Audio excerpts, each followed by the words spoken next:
பணம் சம்பாதிக்க 1000 வழிகள் இருக்கலாம். ஆனா குணத்தோடு சம்பாதிக்க ஒரு வழிகாட்டி தேவை. அவர்தான் ரத்தன் டாடா.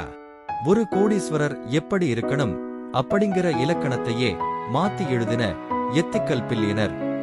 ஒரு சாதாரண தொழிலாளியா தன் வாழ்க்கையை ஆரம்பிச்ச இவரோட பயணம் ஒவ்வொரு இந்தியனுக்கும் ஒரு பாடம். டாடா குழுமத்தின் பொறுப்பை ஏத்துக்கிட்டப்போ பல விமர்சனங்கள். ஆனா ஜாகுவார், லேண்ட் ரோவர்னு உலகமே வியக்குற நிறுவனங்களை தன் வசமாக்கினார். வெறும் லாபம் மட்டும் அவரோட நோக்கம் இல்ல. ஒரு சாதாரண நடுத்தர குடும்பம் மழையில நனையாம போகணும்னு அவர் உருவாக்கின நானோ கார் அவரோட அன்பிற்கு ஒரு சாட்சி. 2008 நவம்பர் 26 மும்பை தாஜ் ஹோட்டல் தாக்குதல். அது ரத்தன் டாடாவின் வாழ்க்கையில ஒரு முக்கியமான தருணம். அந்த பயங்கரவாத தாக்குதல்ல ஹோட்டல் சிதைஞ்சப்போ அவர் கவலைப்பட்டது கட்டிடத்தை பத்தி இல்ல, அங்க வேலை பார்த்த மனிதர்களை பத்தி. பாதிக்கப்பட்ட ஒவ்வொரு ஊழியரின் வீட்டுக்கும் நேர்ல போனார்.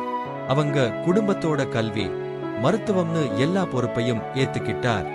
எங்களுக்கு லாபத்தை விட மனிதர்கள்தான் முக்கியம்னு செயல்ல காட்டினார்.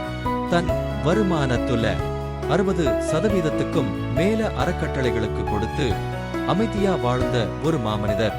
ஆடம்பரம் இல்லாத வாழ்க்கை, திருநாய்கள் மேல அவர் காட்டின அன்பு, இளைய தலைமுறைக்கு அவர் கொடுத்த ஊக்கம். இதுதான் ரத்தன் டாடாவின் சக்சஸ் கேப்சூல்.